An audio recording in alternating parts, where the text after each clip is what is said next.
Bonjour à tout le monde. Bienvenue à la Chambre des notaires d'Auvergne. Nous allons vous parler des chiffres de l'immobilier auvergnat pour l'année 2024 et même pour le début de l'année 2025.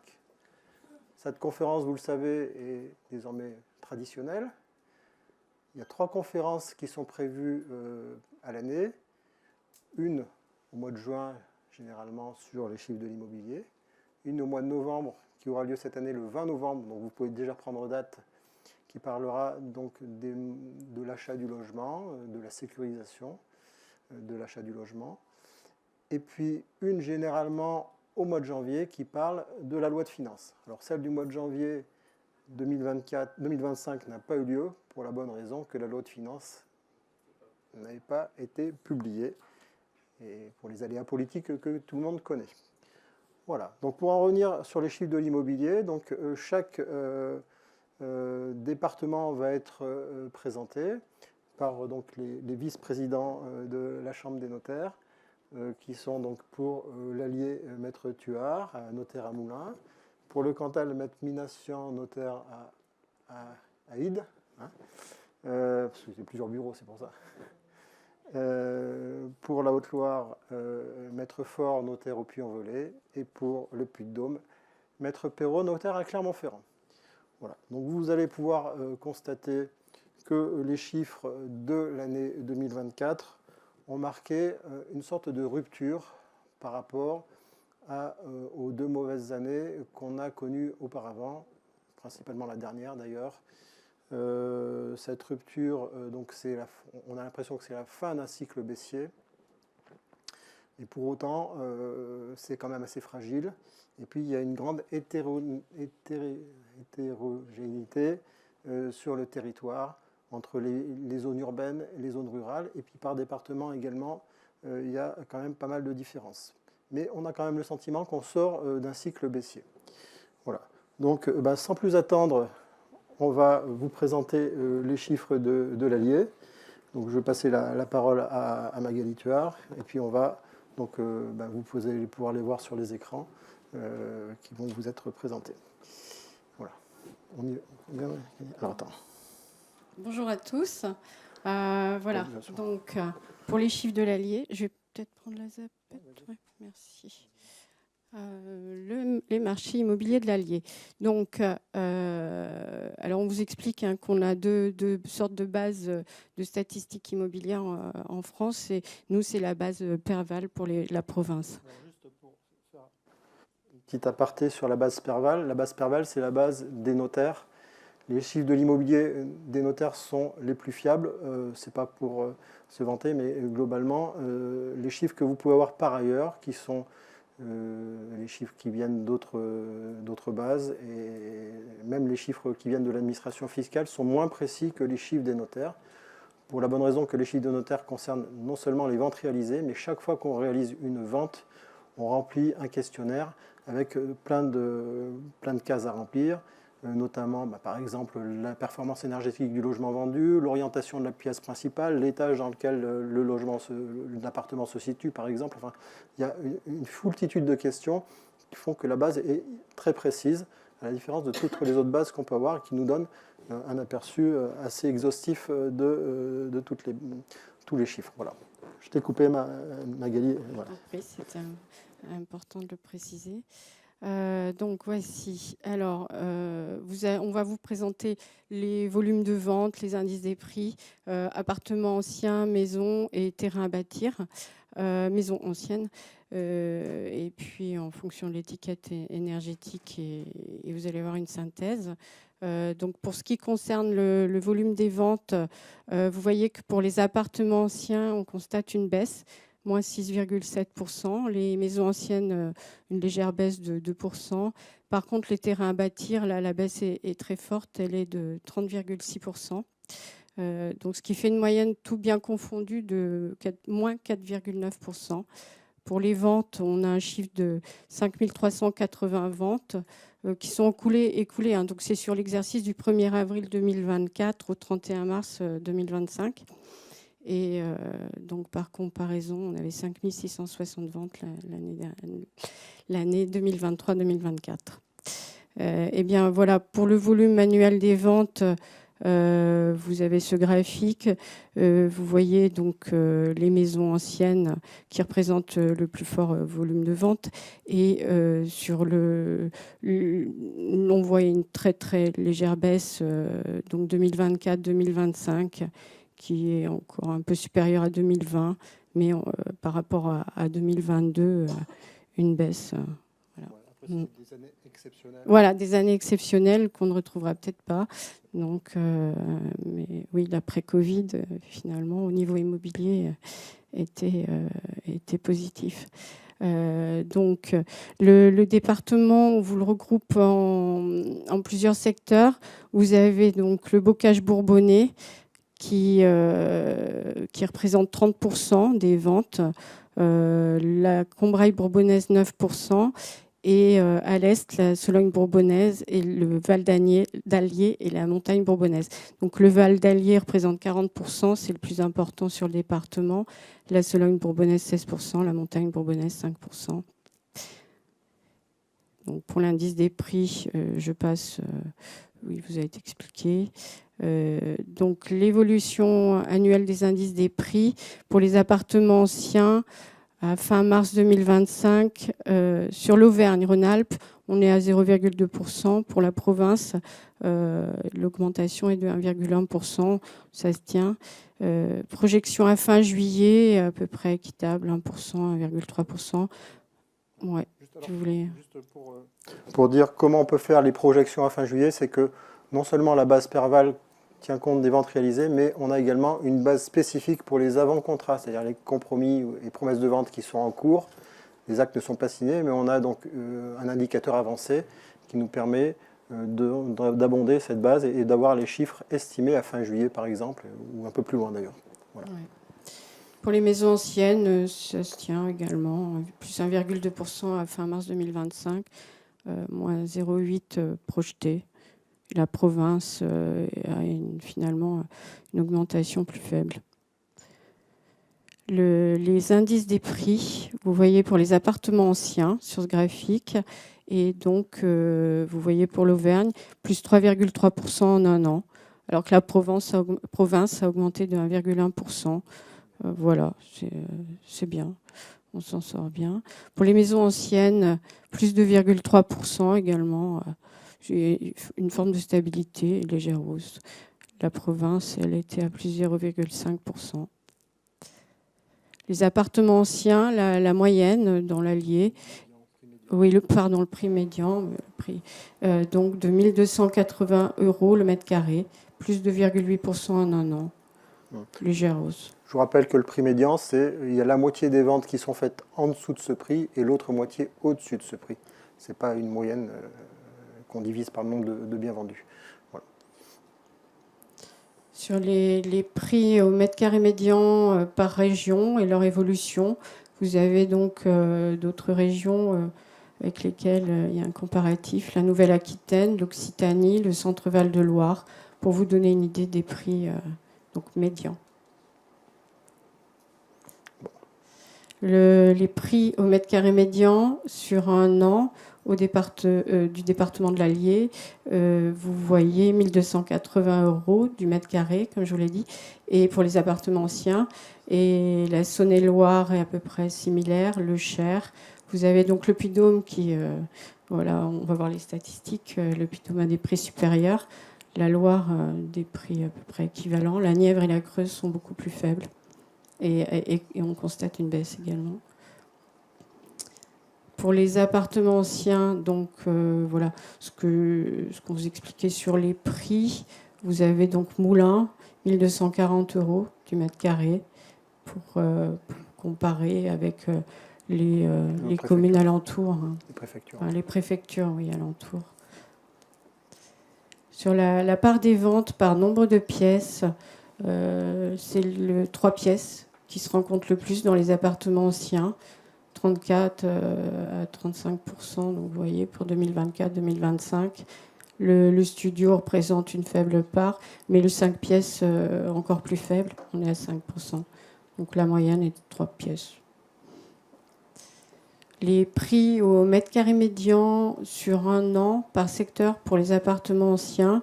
Vous voyez donc le Val d'Allier qui est le plus fort, 1690 € du mètre carré, plus 6,4%. La Sologne bourbonnaise est stable à 1240 €. Le bocage bourbonnais, par contre, les prix sont beaucoup plus faibles, 590 € du mètre carré, ce qui est en baisse. Encore en baisse, ils sont déjà faibles et ils baissent également encore. Ce qui est donc sur les communes, vous avez donc pour les appartements anciens toujours, vous avez Vichy, 1770 € du mètre carré. Les prix sont plus élevés à Vichy que Montluçon, 580 € du mètre carré. Ouais. Et au milieu, vous avez Moulins, Yzeure, QC, aux alentours de 1200 € du mètre carré. Ouais. Et une baisse pour Yzeure, QC, Montluçon. On voit que Montluçon, c'est très faible. Oui, alors que Vichy, est actif. Ouais. Les appartements anciens, vous avez donc des idées de prix de vente du plus élevé, 709 680 €. Voilà, pour les ventes d'exception à 330 300 €. Bon, on a le plus élevé à 6 pièces, avec des surfaces habitables aux alentours de 100 mètres carrés, voire 165. Donc vous avez une idée des prix qui se pratiquent pour les ventes d'exception. Les avant-contrats, donc les compromis de vente, promesses de vente, vous avez l'évolution et on est là pour les appartements anciens, une moyenne de 1270 € du mètre carré. Quand on se compare à la même période de 2024, vous voyez, on est 1240, 1270, on est à peu près pareil. On est à peu près pareil. Il y a des fois, il y a un effet saisonnier aussi, donc il faut faire attention à ça. Les maisons anciennes, le prix de vente médian dans l'Allier est de 105 000 €, avec une hausse de 4% en un an.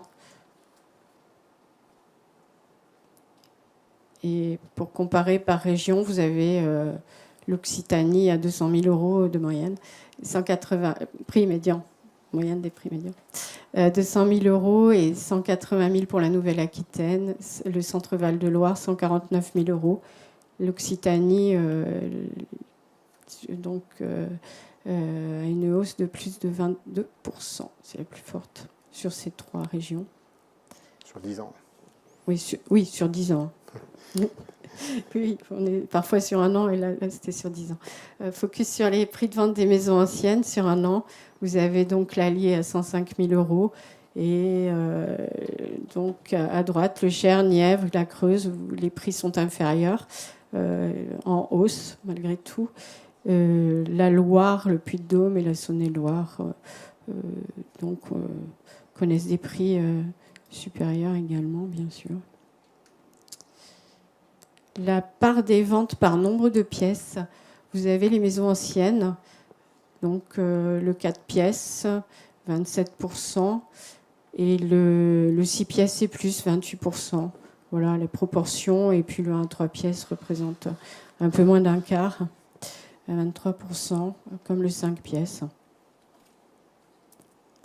L'évolution, on voit pour le 4 pièces, une petite hausse. Mais... c'est pas très...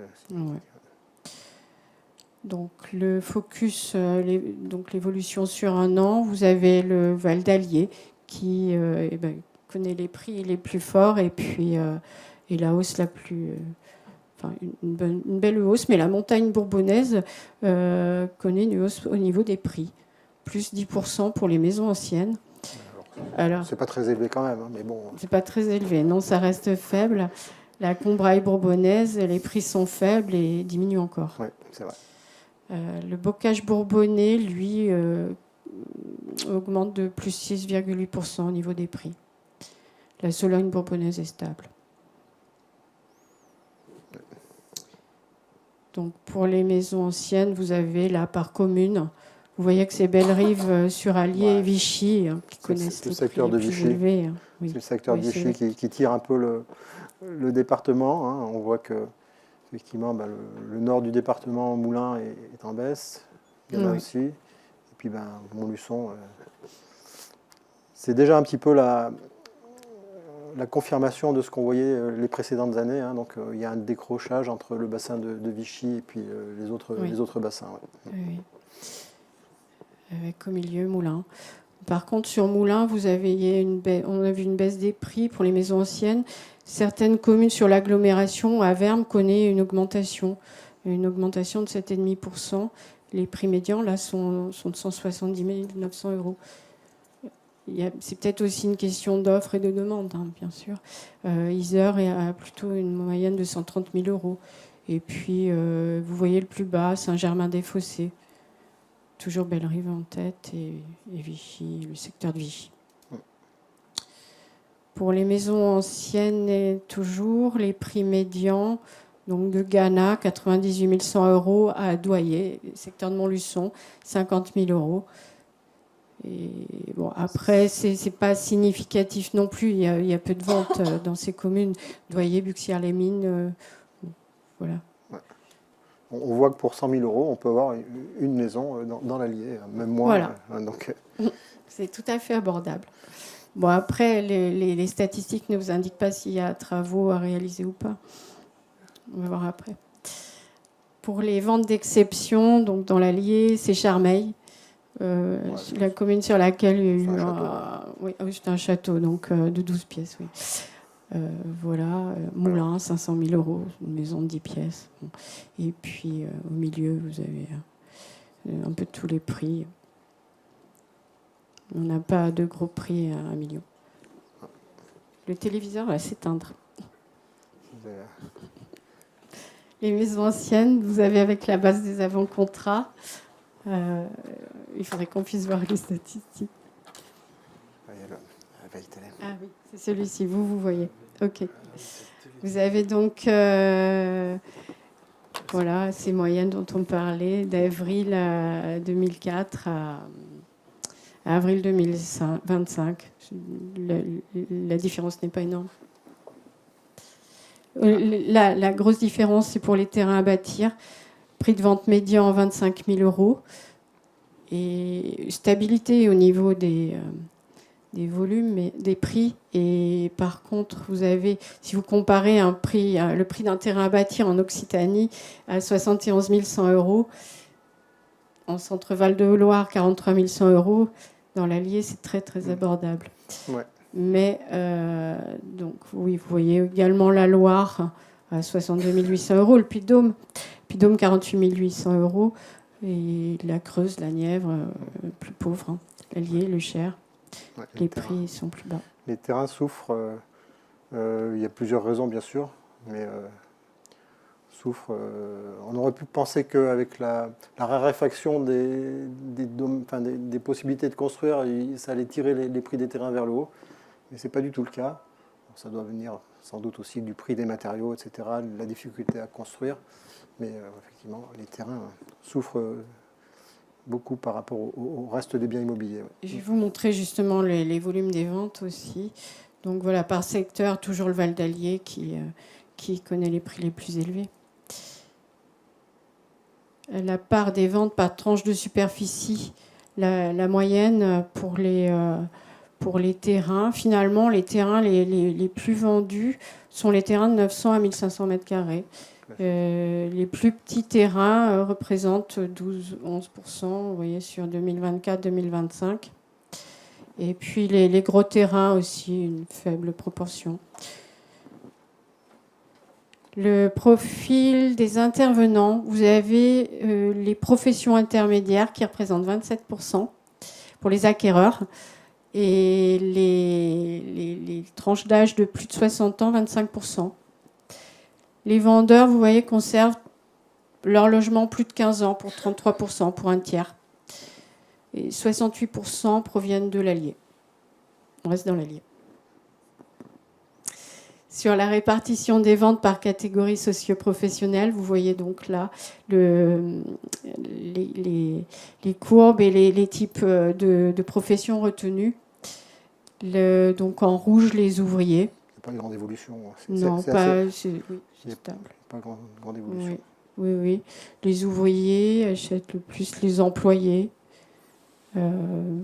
Les retraités, la courbe bleue. Ouais. Bon. C'est assez stable, ça. C'est stable. La répartition des ventes par tranche d'âge. On a encore les 60 ans et plus, et puis les 30-39 ans, les actifs. Alors ça, Voilà, ça peut surtout. venir du fait aussi que les tranches d'âge les plus élevées avaient la possibilité d'investir et du patrimoine pour le faire. Et les plus jeunes devaient faire un emprunt et c'était difficile d'obtenir des emprunts à une certaine période et ça commence à se débloquer en ce moment, quoi. Oui. Moi, je constatais que les acquéreurs étaient de plus en plus jeunes. Et vous voyez, 29 ans et moins, finalement, c'est Mais finalement dans les faibles proportions. oui, ça monte quand même. Mais ça monte. Focus sur la part des acquéreurs selon les tranches d'âge par secteur également. Et puis, donc, les moins de 30 ans s'installent encore en Combrailles-Bourbonnaise, en Sologne-Bourbonnaise. Pour l'Allier, la moyenne est donc de 19,1%. Et les 60 ans et plus dans le Val d'Allier, 28,9%. Oui. Vichy, on ne va pas dire que c'est une ville de retraités, mais Et oui. il y a beaucoup de retraités sur Vichy, c'est vrai. Oui. La Combraille-Bourbonnaise, moins. Moins facile à vivre peut-être aussi. Focus sur la répartition des ventes par origine géographique des acquéreurs. Eh bien, du même département, d'abord, en majorité. Et puis, les acquéreurs même de la même commune représentent un tiers, restent dans la même commune. Et d'autres régions représentent, on est à 10-12%. Vous avez, pour l'Île-de-France, finalement, on n'a pas attiré les habitants de l'Île-de-France plus que ça. Les étrangers, c'est très faible. La période post-Covid, on Non. avait eu l'impression qu'il y avait beaucoup de gens de l'Île-de-France qui venaient un petit peu acheter dans nos campagnes, et puis c'est en train de se tarir un peu, ça, quand même. Non. La part des acquéreurs franciliens par secteur, vous voyez. Donc 5,1% pour l'Allier. Et le bocage bourbonnais, un peu plus. La part des acquéreurs étrangers par secteur, voilà, la montagne bourbonnaise attire. Oui, traditionnellement, aussi. il y a beaucoup de Hollandais qui venaient acheter en montagne Ouais, bourbonnaise. mais moins maintenant, ouais. Focus sur la répartition des ventes par durée de détention des biens. Vous avez en moyenne, on conserve plus de 15 ans. Pas d'évolution Les significative. acheteurs conservent après leurs biens. Pas d'évolution, oui. L'étiquette énergétique. Eh bien, on aurait pu penser que les biens en catégorie G auraient été finalement, il y aurait eu une hausse du volume des ventes, puisque maintenant, certains biens peuvent être interdits à la location. En classe G, en classe F, finalement, c'est la classe E et D qui représentent le plus fort volume de vente. Pour ce qui est donc, ce qu'il faut retenir, ce sont les prix médians, l'évolution sur un an. Vous voyez donc le prix médian des appartements anciens, 1 280 € du mètre carré avec une légère hausse. Les maisons anciennes à 105 000 € et les terrains à bâtir stables. Voilà. Donc finalement, une stabilité malgré tout. Ouais. Pour les appartements anciens, la même chose. Stabilité, prix, baisse de 11% pour les maisons anciennes. Et je vais céder la place à ma consoeur qui va vous présenter le Cantal. Merci, Maître Tuard. Merci. Voilà. Bonjour à tous. Moi, je vais vous présenter donc, les chiffres du Cantal. Donc là, je passe parce que c'est ce qu'on a vu tout à l'heure. Le sommaire, idem. Et donc, au niveau du volume des ventes dans le Cantal, on est sur une légère baisse par rapport à l'année dernière, avec 2150 ventes au total sur la même période pour 2230 l'an dernier. Au niveau des appartements anciens, actuellement, c'est identique, 490 ventes. Au niveau des maisons anciennes, c'est là qu'on a une petite baisse, 1510 ventes pour 1570 l'année dernière. Et en revanche, on enregistre une baisse plus conséquente pour les terrains à bâtir. Donc là, c'est la même chose, simplement sur les années précédentes. Et en fait, on constate, donc, comme un petit peu partout en France, j'imagine, une augmentation post-Covid. Et là, sur 2025, on est à peu près au même chiffre que 2017. Donc, en fait, on retourne sur des chiffres classiques, sur les années classiques. Le Cantal peut être divisé en 3 arrondissements. L'arrondissement de Mauriac, où on enregistre environ 20% des ventes immobilières. L'arrondissement de Saint-Flour, 25%. Et l'arrondissement d'Aurillac, où là, on a 55%. Donc, on voit bien que c'est sur l'arrondissement d'Aurillac que se passe le plus de ventes immobilières. Donc ça, on l'a vu.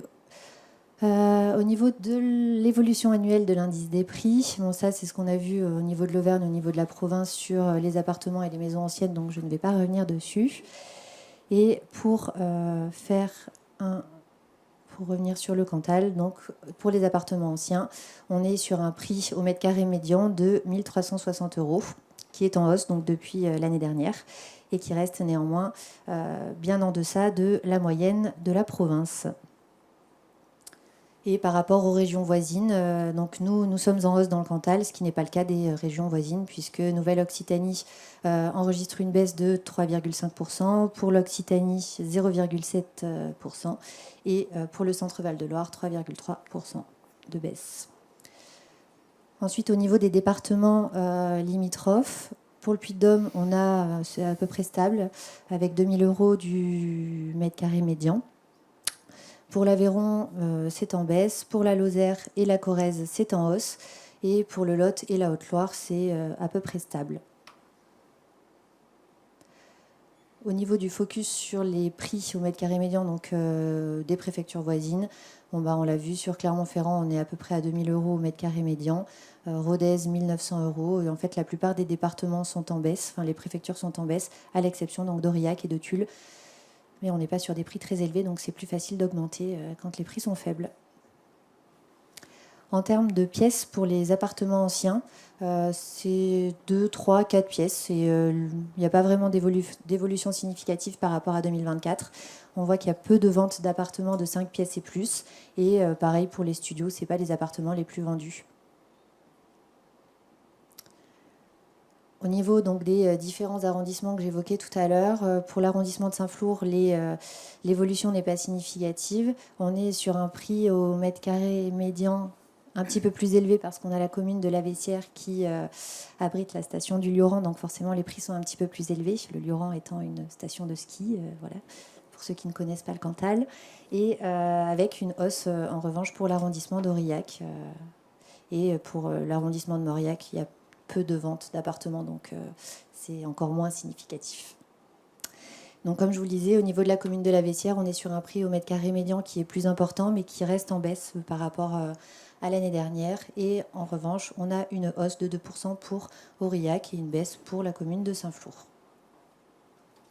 Au niveau des ventes d'exception dans les appartements anciens, on est principalement donc sur les communes d'Aurillac, La Vessière et Saint-Flour, qui sont les communes où il y a le plus de ventes d'appartements, en fait. Donc c'est pour ça aussi que ces communes recensent le plus de ventes d'appartements d'exception.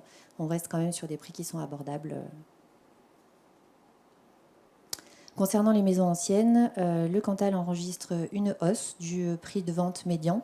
On est à 115 000 €, donc une hausse de 6,8% par rapport à l'année dernière, qui reste malheureusement en deçà également de ce qui se pratique en province. Et au niveau des régions voisines, c'est pareil, on est toujours en dessous, mais nous sommes en hausse dans le Cantal, ce qui n'est pas le cas pour l'Occitanie, la Nouvelle-Aquitaine et le centre Val-de-Loire qui enregistrent des baisses. Au niveau des prix de vente donc médian sur un an par rapport aux départements voisins, au niveau du Lot, c'est en baisse. Au niveau du Puy-de-Dôme, c'est à peu près similaire. Et ensuite, on a une augmentation pour la Haute-Loire, pour l'Aveyron et pour la Lozère et une légère baisse pour la Corrèze. En termes de pièces, vous voyez, tout se vend dans le Cantal. 1 à 3 pièces, 4 pièces, 5 pièces, 6 pièces et plus. C'est à peu près similaire pour tout. Sachant que c'est vrai qu'on a l'avantage d'avoir souvent des maisons avec beaucoup de pièces et qui se vendent assez facilement puisque les prix sont très abordables. Au niveau des différents arrondissements, sur l'arrondissement d'Aurillac, pour les ventes de maisons anciennes, ça stagne. En termes d'évolution de prix, il n'y a pas vraiment d'évolution.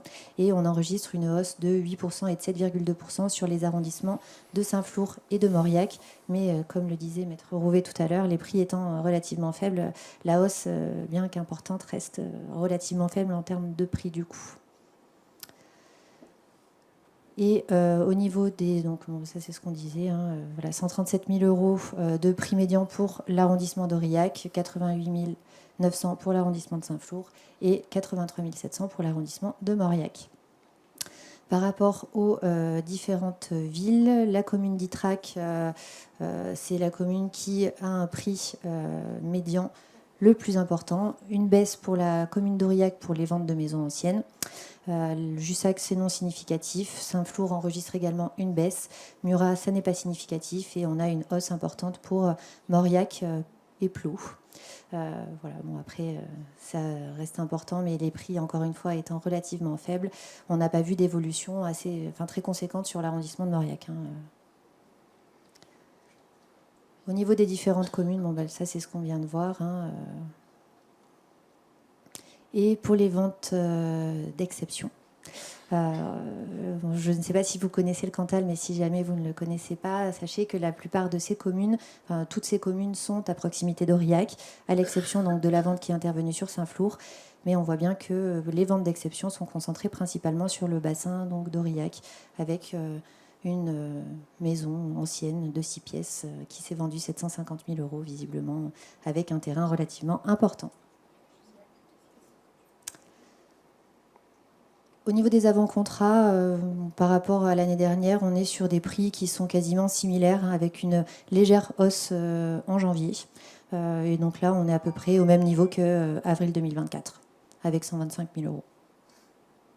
Pour les terrains à bâtir, là, en revanche, on enregistre une baisse du prix de vente médian, avec donc un prix de vente médian à 22 500 euros. Sachant que sur les terrains à bâtir, de toute façon...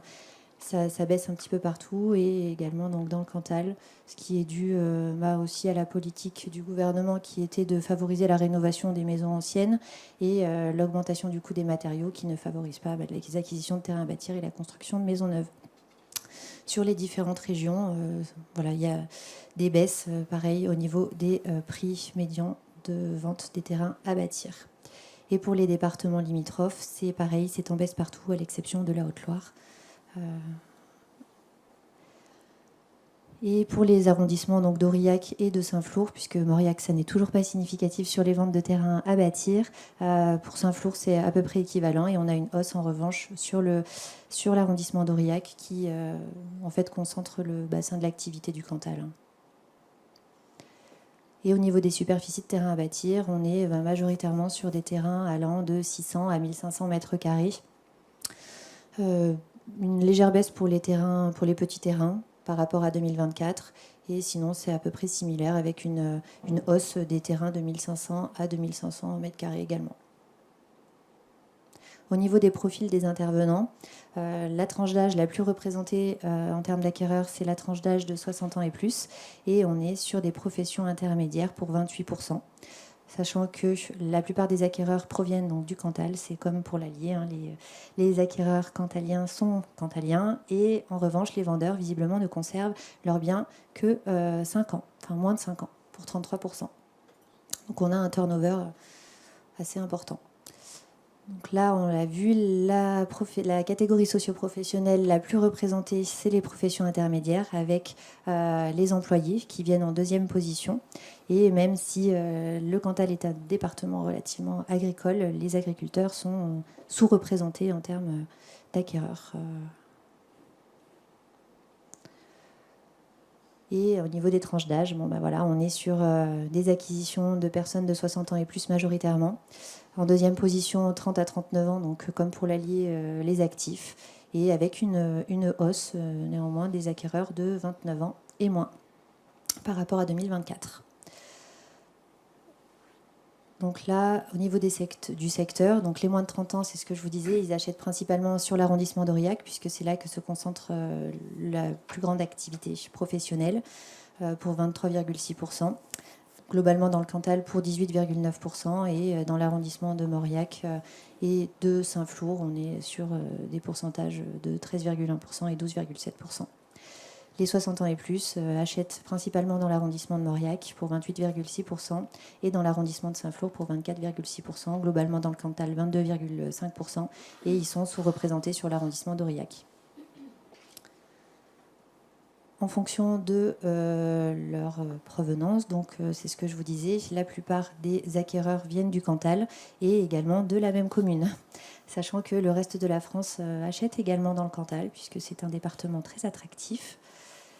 Et que après, sur l'Île-de-France, c'est très restreint. Et les étrangers, pareil, on n'a pas beaucoup d'étrangers qui achètent dans le Cantal.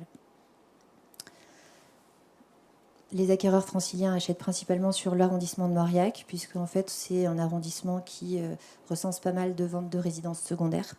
Et c'est la raison pour laquelle aussi, on va le voir, au niveau des acquéreurs étrangers, c'est le bassin de Mauriac qui est le plus représentatif, sachant que les franciliens ne sont pas visiblement très intéressés par Aurillac et par le Cantal non plus, 4,8%. Et les étrangers donc, achètent également principalement sur l'arrondissement de Mauriac. Pour 4%, ça reste quand même très faible. Et c'est en raison du fait qu'on a pas mal de résidences secondaires sur cet arrondissement. En termes de durée de détention, donc on a effectivement la courbe des moins de 5 ans qui est en hausse. Et actuellement, les vendeurs détiennent le bien qu'ils vendent moins de 5 ans. Sachant que c'est soit moins de 5 ans, soit plus de 15 ans. Donc c'est vrai que c'est pas forcément très représentatif. Au niveau des étiquettes énergie, il n'y a pas non plus de différence par rapport à, enfin pas d'évolution par rapport à 2024. Vu qu'on est sur un marché de résidence principale, résidence secondaire, il n'y a aucune obligation de faire les travaux de rénovation énergétique. Et c'est vrai que les gens ne font pas forcément ces travaux-là et se heurtent aussi à toute la problématique qu'il y a avec ma prime rénov et la lourdeur des dossiers administratifs qui fait que je pense que pour le moment, on n'a pas assez de recul pour qu'il y ait des vraies évolutions au niveau... Par contre, on voit quand même une bonne différence avec l'Allier, par exemple, puisque sur les catégories G, on était à 12% et là, on est à 25-26%. Ah oui, non, mais dans Donc, le Cantal, la plupart des biens sont effectivement, enfin voilà, catégorie E ou G, et effectivement, on vend des... Il y a beaucoup de chauffage au fioul ou de choses comme ça, peut-être. Chauffage au fioul ou même voilà, chauffage avec un poêle, c'est effectivement... Bon, après, vu que c'est un marché de résidence aussi secondaire, c'est pas vraiment problématique. C'est pour ça que les gens qui achètent en résidence secondaire ne font pas de travaux de rénovation énergétique puisqu'ils viennent principalement l'été. Donc pour synthétiser, au niveau des appartements anciens, on a une hausse de 5,2%. Au niveau des maisons anciennes, 6,8%. Et la seule baisse qu'on enregistre, c'est pour les terrains à bâtir en termes de prix, avec moins 1,3%. Et pour Aurillac, on est en augmentation au niveau des appartements anciens et en revanche en baisse au niveau des maisons anciennes. Merci. Merci, maître Minassian. Voilà. Donc, maître Fort va nous parler de la Haute-Loire. Bonsoir à tous. Il exerce au Puy-en-Velay. C'est ça.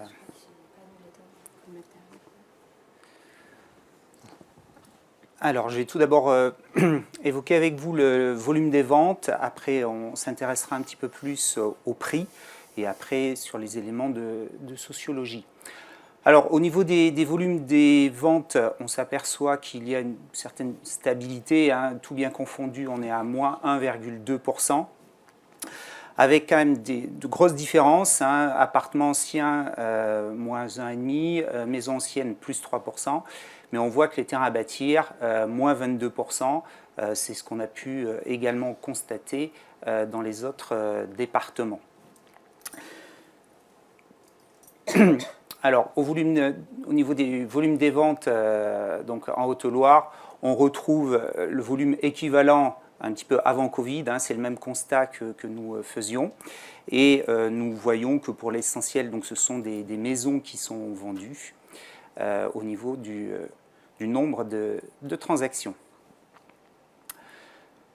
Nous pouvons partager le département en 3 arrondissements. Nous voyons que l'arrondissement d'Issingeaux comporte 32% des transactions, l'arrondissement du Puy-en-Velay 48% et celui de Brioude 20%. Alors maintenant au niveau des prix, je passe parce qu'il y a un certain nombre de choses que nous avons déjà vues précédemment. Alors au niveau de la Haute-Loire et au niveau des appartements, on s'aperçoit qu'il y a une stabilité au niveau du prix au mètre carré médian, 1 380 €.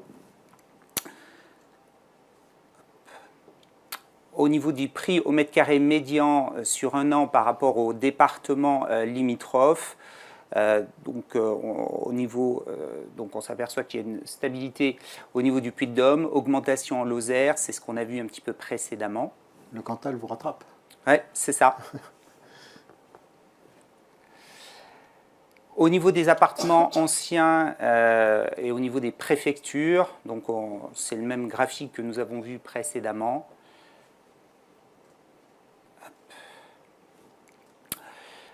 Alors sur la part des ventes par nombre de pièces, nous constatons au niveau des appartements que ce sont les 3 pièces qui se vendent le plus.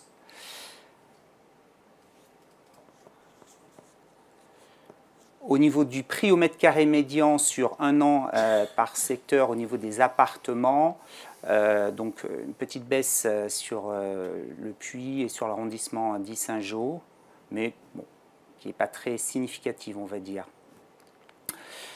Prix au mètre carré médian, évolution sur un an. Donc on a Vals-près-le-Puy, Brive-Charensac, donc qui sont 3 communes autour du Puy, et Aurec. Les ventes d'exception, voilà, on voit l'essentiel sont sur le Puy ou sur les communes aux alentours du Puy. Les avant-contrats, donc au niveau des promesses de vente et des compromis de vente, ça permet de voir l'évolution avec voilà, l'augmentation. Au niveau des maisons anciennes, on constate une augmentation du prix de vente médian, plus 5,4%, on est à 138 100 €.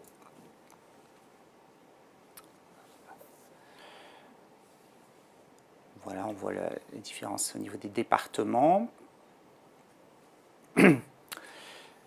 Alors sur la part des ventes par nombre de pièces, ce sont donc pour les maisons, là encore, donc vous voyez c'est assez homogène, il n'y a pas de grosses différences. Voilà, les maisons se vendent. Alors les prix de vente par rapport aux 3 secteurs que nous avons vus, donc on voit des disparités, Issingeaux 2,5%, le Puy 12% et Brioude de plus 18%. Voilà, par l'évolution du prix de vente sur un an par commune, on voit donc des différences quand même assez importantes. On voit le Puy Sainte-Sigolène qui augmente quasiment de 10%, Issingeaux qui baisse de 15%, voilà, et Brioude 7,5%, 7,1%. Le prix de vente médian évolution sur un an par commune, voilà, qui est plus de 150 000 €.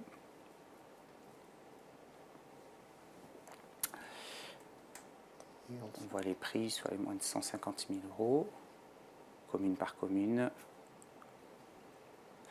Les ventes d'exception au niveau des maisons cette fois-ci.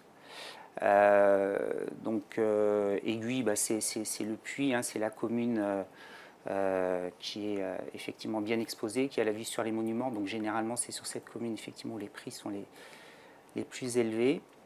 Chadrac, on a le Chambon aussi qui est réputé en Haute-Loire pour différentes raisons. Et les prix sont assez élevés également sur ce secteur, Chambon-sur-Lignon. Voilà, et après on retrouve Polignac, le Puy.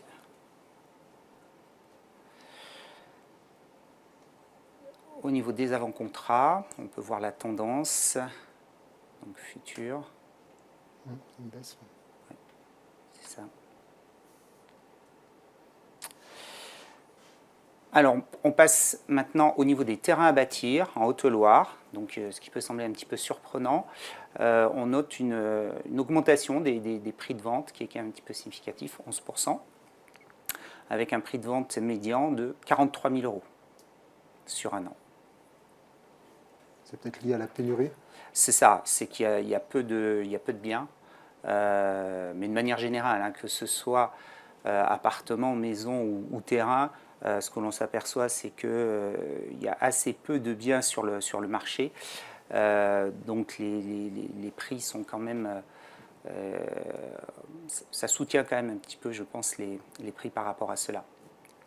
Donc si on regarde le prix de vente médian et évolution sur un an par département, donc par rapport effectivement aux départements voisins, on note des baisses, que ce soit dans la Loire, l'Ardèche, Puy-de-Dôme, Lozère, Cantal et la Haute-Loire, donc avec ces plus 11% qui se distinguent.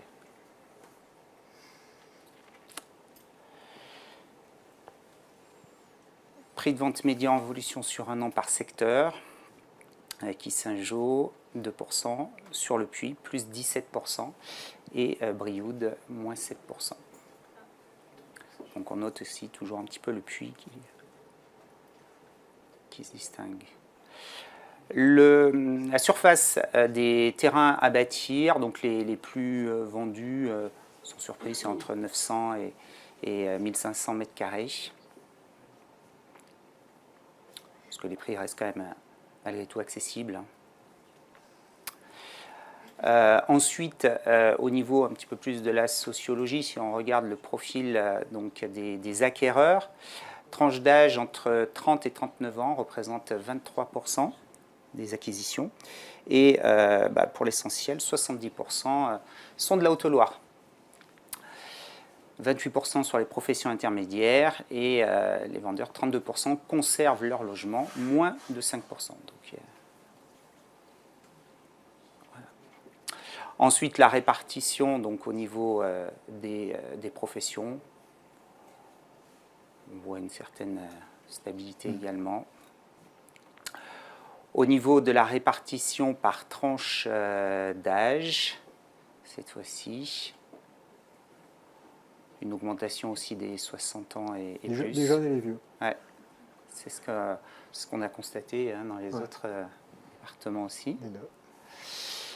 Focus sur la part des acquéreurs selon la tranche d'âge par secteur. Donc les moins de 30 ans investissent pas mal sur le secteur d'Yssingeaux, qui est plus tourné donc, sur effectivement Saint-Étienne. Et puis c'est un coin où il y a pas mal d'industries, avec Monistrol, plasturgie, etc. Et les 60 ans et plus sur Brioude. Voilà. Répartition des ventes par origine géographique des acquéreurs. On voit qu'il y a effectivement essentiellement du même département et de la même commune. On est fidèle à la Haute-Loire. Focus sur la part des acquéreurs franciliens par secteur, donc qui est très faible. 1,8% pour le département. Part des acquéreurs étrangers également, moins de 1% sur le département. Répartition des ventes par durée de détention des biens. Donc, voilà, ça permet de soit on garde, soit on vend rapidement. Ouais, soit on garde longtemps, soit on vend rapidement. C'est ça. Au niveau de l'étiquette, au niveau des performances énergétiques, nous voyons qu'il n'y a pas de gros changements entre 2024 et 2025.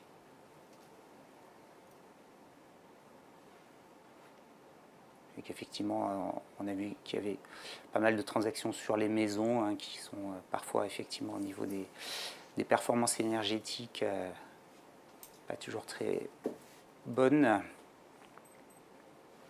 Mais ça n'empêche pas de les vendre.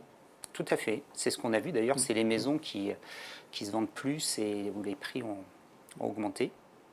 Donc si on fait une petite synthèse par rapport à ce que nous venons de voir, on s'aperçoit donc qu'il y a une stabilité au niveau des appartements, une augmentation par rapport aux maisons et une augmentation encore plus significative par rapport aux terrains à bâtir. Voilà, sur le Puy, les appartements stabilité et les maisons anciennes, on est quasiment à 10% au niveau du prix. Parce que c'est la rareté, effectivement, il y a peu de biens.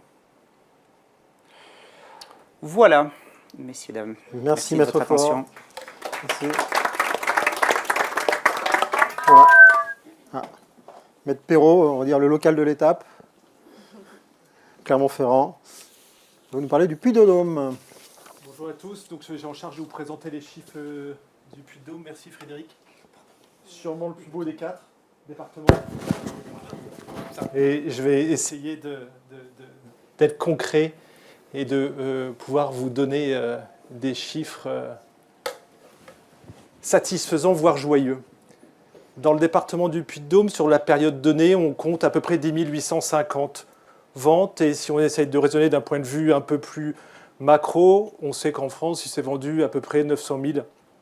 Il y a eu 900 000 transactions et 2 ans avant, il y en avait un peu plus d'1 200 000. Donc vous voyez, il y a quand même une certaine baisse dans les volumes de vente depuis la crise immobilière qu'on connaît. Donc on vous fait ici le distinguo entre qu'est-ce qui s'est passé dans les ventes dans l'ancien. On voit une certaine baisse, les maisons anciennes, une légère hausse. Les appartements neufs, une baisse, mais en fait elle est bien plus importante que ça parce qu'on est sur des années glissantes entre mars 2024 et mars 2025. Et on sait qu'en 2022, on était à peu près à 1200, 1400 ventes sur Clermont et la périphérie. Vous voyez, on est à 650 aujourd'hui. Et les terrains à bâtir, à l'instar de l'ensemble des autres départements, c'est un petit peu la catastrophe. On arrive à moins 30%. Ici, on vous fait un volume annuel de vente toujours, mais sous la forme d'un autre diagramme. Je passe, ça n'a pas beaucoup d'intérêt. Et ici, on va voir dans les slides qu'on va vous présenter, de séquencer et de découper le département du Puy-de-Dôme en 8-9 secteurs différents. Et on individualise plus particulièrement Clermont-Ferrand et on va dire la proche périphérie de Clermont-Ferrand, sans oublier le reste du département, dont la principale caractéristique, c'est vraiment l'hétérogénéité des prix dans les différents endroits plus particuliers. Alors, ici, sur l'évolution annuelle des indices des prix, on fait le distinguo entre les appartements anciens et les maisons anciennes. On voit une certaine stabilité. Et on vous fait un petit focus, toujours, on voit une légère petite vente sur un an des appartements anciens, et pareil, en fait, qui suit la courbe de ce qui se passe dans le reste de la France. Sur les maisons, pareil, pas beaucoup d'exceptions. Et ici, on essaye de revenir sur le prix médian. Vous pouvez vous expliquer ce que c'était qu'un prix médian, hein, c'est vraiment le prix moyen, sans être une moyenne, des appartements anciens. Donc on voit qu'on est à 2 000 € du mètre carré. On l'a vu dans les différents slides qui vous ont été présentés en dessous de ce qui peut se passer dans d'autres départements français, mais finalement plus élevé que nos départements voisins. Je passe là-dessus. Ici, ça vous a été présenté. Le Puy-de-Dôme étant au milieu de tous les départements qui vous ont été présentés, vous avez déjà pu voir que le prix de vente était de 2 000 € par mètre carré. Et Clermont-Ferrand était le parent riche, si je peux me permettre cette expression, des autres préfectures, où on voit en fait le Puy-en-Velay et Aurillac un peu en dessous, Moulins également. Sur la part des ventes par nombre de pièces, eh bien, on voit en fait que cette donnée finalement est assez homogène de beaucoup d'autres départements, où c'est plus lié à la typologie aux personnes qui puissent acheter, aux familles en fait, qui ont 1 ou 2 enfants, qui achètent des 3 pièces, un panier moyen en fait. Et on voit que cette statistique elle est assez pertinente sur les logements anciens, mais vous verrez que sur les logements neufs, on le retrouvera également. Par commune, ce qui est très drôle, c'est qu'on voit que Besse est la commune la plus chère du département. Alors on va vous expliquer pourquoi. C'est exactement la même chose que dans le Cantal.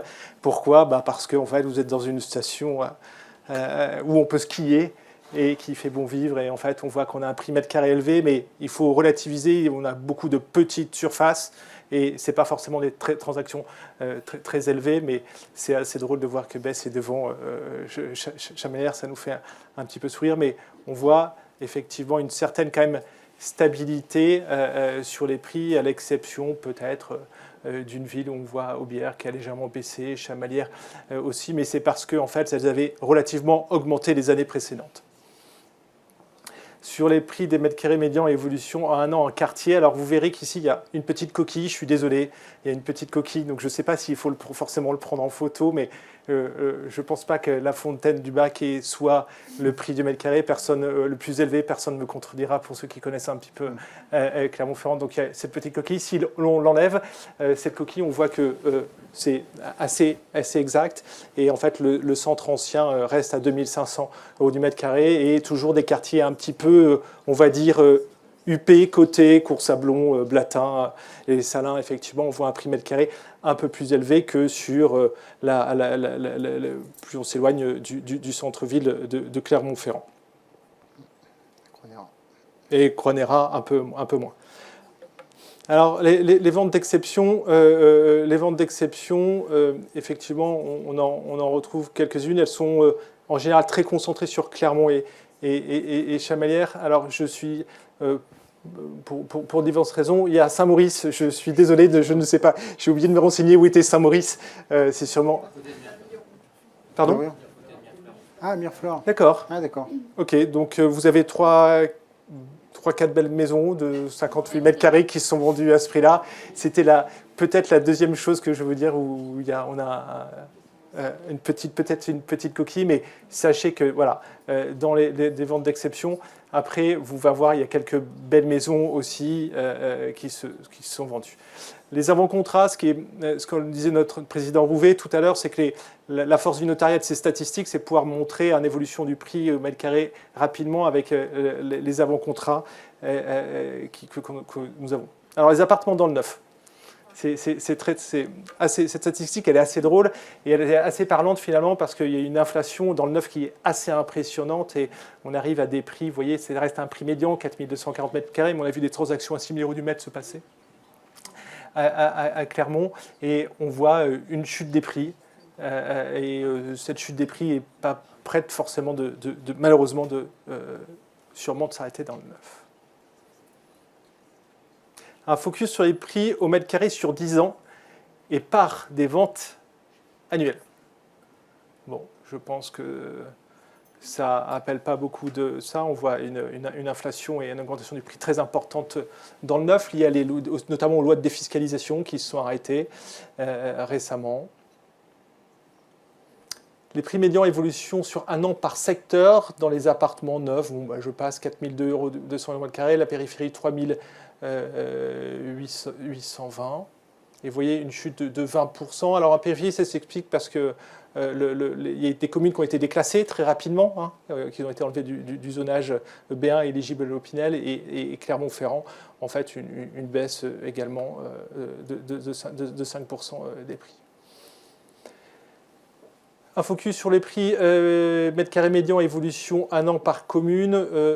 Par exemple, sur Clermont-Ferrand, on a une baisse de 5%. Aubière, on a un prix médian, mais on a l'impression qu'il n'est pas communiqué, mais on a plus l'impression qu'il y a une baisse de prix également. Sur les maisons anciennes... Juste pour revenir sur le neuf, excuse-moi, c'est le seul département où on propose les chiffres du neuf, parce que les autres départements, ce n'est pas significatif sur le neuf. Il n'y a pas assez de transactions, effectivement, dans le neuf, même si, effectivement, on voit des programmes immobiliers dans les villes dont on a parlé, qu'ils soient à Aurillac, à Brioude ou au Puy, on voit, mais dans de peu de proportions. Donc, raison pour laquelle on ne les a pas cités et intégrés dans le slide. Donc, dans les maisons anciennes, dans le Puy-de-Dôme, on a un prix médian de 158 000 €.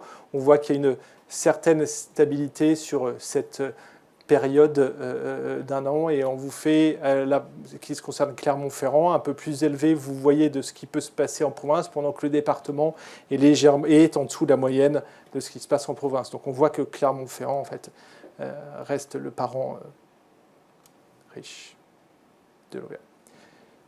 Je passe un petit peu sur ça. Il vous a déjà été présenté pas mal de fois. Ici, sur les maisons anciennes, on voit que finalement, c'est à peu près la même chose que dans le Cantal. On voit une certaine homogénéité dans le nombre de maisons qui sont vendues, de pièces. Donc ce slide, je vais le passer également. Mes chers confrères tout à l'heure l'ont diffusé.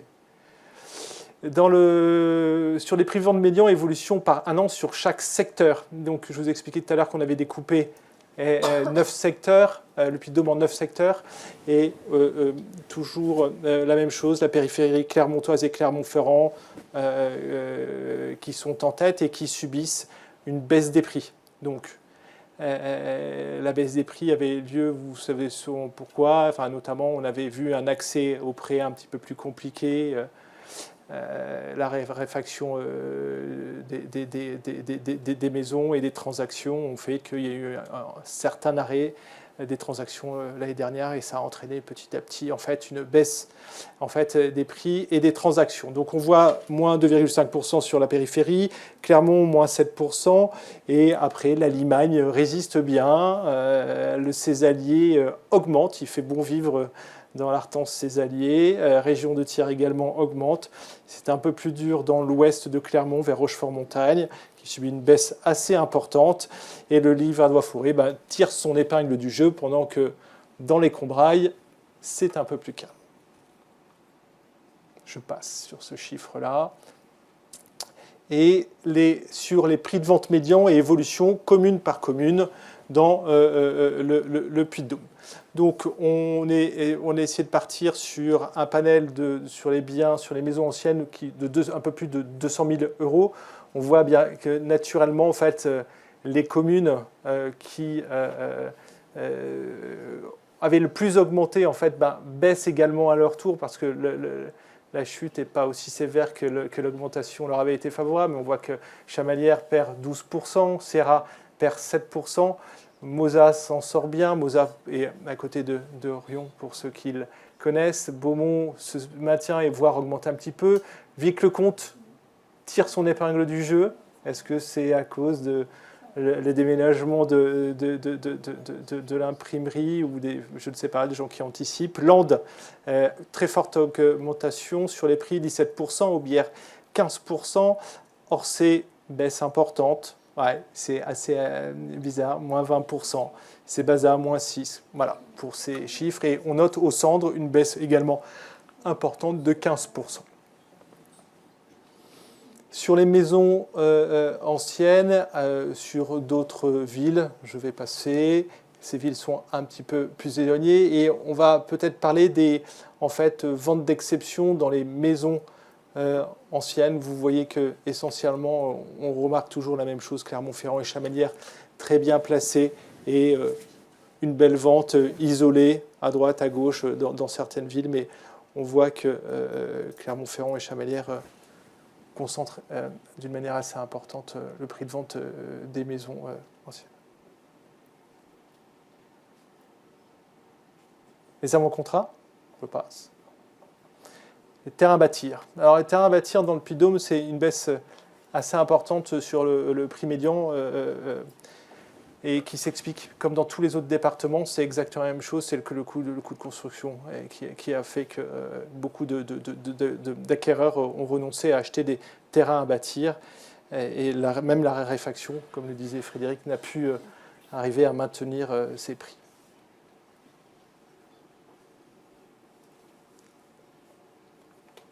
Sur la part des ventes par tranche de superficie, ici pour les terrains, on voit que les terrains en fait, qui sont de plus petite taille, bien sûr se vendent un petit peu plus parce qu'ils sont forcément plus abordables que les très grands terrains qui eux-mêmes sont un peu plus chers et moins abordables.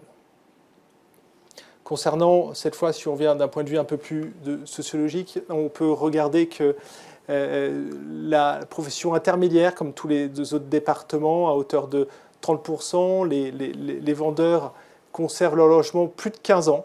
Il fait bon vivre dans le Puy-de-Dôme. Et 79% des acquisitions et les personnes qui achètent proviennent également du Puy-de-Dôme. La répartition des ventes par CSP, hein, nous pouvons voir que finalement les professions intermédiaires dans tous les départements d'Auvergne finalement sont assez présents. On a un peu moins de retraités. Ouais.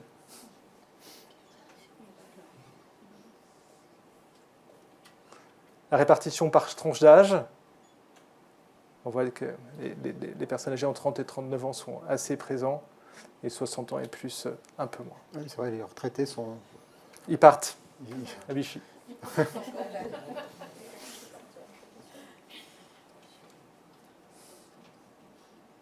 Bon, voilà, on sait que quand on a moins de 30 ans, on préfère un peu plus habiter en Limagne Nord que dans l'Artense ses alliés. Peut-être que ça peut s'entendre, et inversement, quand on a 60 ans et plus, on préfère peut-être un peu plus le calme. On est mieux dans l'Artense ses alliés que dans le centre de Clermont. Bon, focus sur la répartition des ventes par origine géographique d'acquéreurs, je passe. Focus de la part des acquéreurs franciliens par secteur. Eh bien, les Parisiens aiment bien l'Artense ses alliés. Peut-être que le calme qui figure les attire. Les étrangers vont souvent plus dans les Combrailles que dans la Limagne. Je passe. La répartition des ventes et durée de détention. Bon, ce diaporama parle de lui-même. Concernant l'étiquette énergétique et DPE, on voit que la plupart des logements, comme à l'instar des 3 autres départements de l'Auvergne, sont classés en D et E, et que la majeure partie des actes de vente sont dans ces deux. Ouais, ils sont quand même mieux classés que dans les autres départements. Oui, mais il fait meilleur dans le Puy-de-Dôme. Je ne sais pas s'il fait meilleur, mais en tout cas, les logements doivent être en meilleur état ou mieux isolés, ou moins de chauffage au fioul, etc. Peut-être. En synthèse, vous avez compris que dans les appartements anciens, 2 000 € du mètre carré, l'appartement neuf, 4 240 € le mètre carré, les maisons anciennes, 158 000, les terrains à bâtir, 50 000. Ça reste un prix médian, encore une fois. Vous voulez que je revienne sur l'ancienne slide? C'est bon? Les perspectives sont bien, quand même, pour le Puy-de-Dôme, là, sur les appartements. Sur les avant-contrats, on est en augmentation, par contre. Oui, on voit effectivement dans nos études qu'il y a un regain d'intérêt pour l'immobilier. On voit bien en fait une augmentation des promesses de vente arriver. Pas dans le neuf, je vous confirme, mais dans l'ancien, effectivement, on voit bien un regain d'intérêt. Donc voilà ce qu'on pouvait vous dire sur le département du Puy-de-Dôme. Merci, Maître Perrault. Je te laisse conclure. Voilà.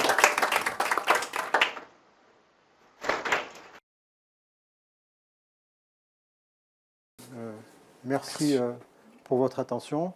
Alors ces slides seront peut-être distribués, ou il y a un petit dossier de presse qu'on pourra vous remettre. Voilà. Donc, je ne veux pas résumer ce qu'on a déjà dit. Voilà, il y a quand même, malgré tout, une sorte de petite rupture par rapport à ce qui précède. C'est très hétérogène, on l'a déjà dit. Et puis, il ne me reste qu'à vous remercier. Donc, pour fêter cette augmentation des prix, on va vous inviter à un petit cocktail qu'on va servir à côté. Et puis, on vous donne rendez-vous pour nos autres conférences, et la prochaine étant le 20 novembre, à la même heure, à 18h, ici même. Voilà. Merci à vous.